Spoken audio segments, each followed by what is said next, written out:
వచ్చిన upcoming 9th day and last day Ganesh immersions కోసం arrangements చూసుకుంటున్నాం.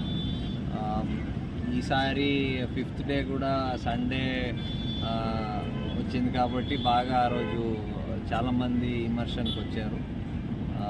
ఇప్పుడు coming 9th day also eve of a weekend ఉంది.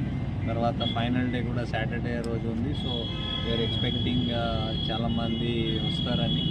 So all in terms of law and order, traffic arrangements, ఇక్కడ కావాల్సిన cranes, cameras, lighting అవన్నీ చూసుకుంటున్నాం. All డిపార్ట్మెంట్స్తో coordinate చేసుకొని all arrangements అడిక్వేట్గా ఉన్నట్టు చూసుకుంటున్నాం.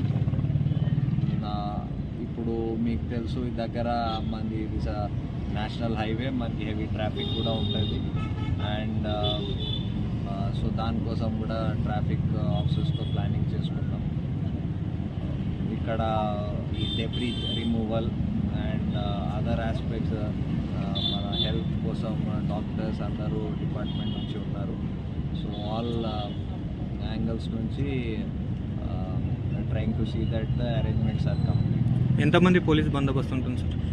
సైబరాబాద్ మొత్తం మీరు చూస్తే ఒక ఈజీలీ మీకు మన ఎంటైర్ సైబరాబాద్ ఫోర్స్ ఉంది. That's about 6,000 people. అది కాకుండా బయట నుంచి ఆల్మోస్ట్ అబౌట్ 700 ర్యాంక్స్, 600 ర్యాంక్స్ బయట నుంచి కూడా వచ్చారు. వీళ్ళందరూ కూడా డ్యూటీలో ఉంటారు.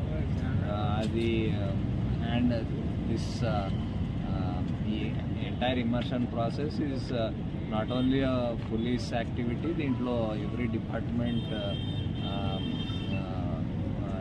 ఈక్వల్లీ పార్టిసిపేట్ చేస్తారు. సో ఇక్కడ జిహెచ్ఎంసీ ఉంది, మాకు చాలా ఏరియాస్లో వేరే మున్సిపాలిటీస్ ఉన్నాయి, వేరే మున్సిపల్ కార్పొరేషన్స్ ఉన్నాయి, కొన్ని గ్రామ పంచాయతీలు కూడా ఉన్నాయి. సో డిఫరెంట్ ఏరియాస్లో డిఫరెంట్ ఏజెన్సీస్తో కోఆర్డినేట్ చేసుకొని ఇమర్షన్కి వర్కౌట్ చేస్తాం. ఈ ప్రైవేట్ ట్రావెల్స్కి సంబంధించి ఎలా ఉంటుంది సార్? అంటే ఎంట్రీ ఎగ్జిట్ కానీ ఇప్పుడు కొన్ని ఆపేసినా కూడా కొన్ని వస్తుంది. సో ఆ రోజు we will have some restrictions for heavy vehicles ట్రావెల్స్కి. అందరితో ట్రాఫిక్ వాళ్ళు కోఆర్డినేట్ చేసుకున్నారు. వాళ్ళకి డిఫరెంట్ టైమింగ్స్, రూట్స్ తెలియజేస్తారు. సో దట్ పబ్లిక్ కూడా అలాగే ప్లాన్ చేసుకోవచ్చు. Okay sir, thank you.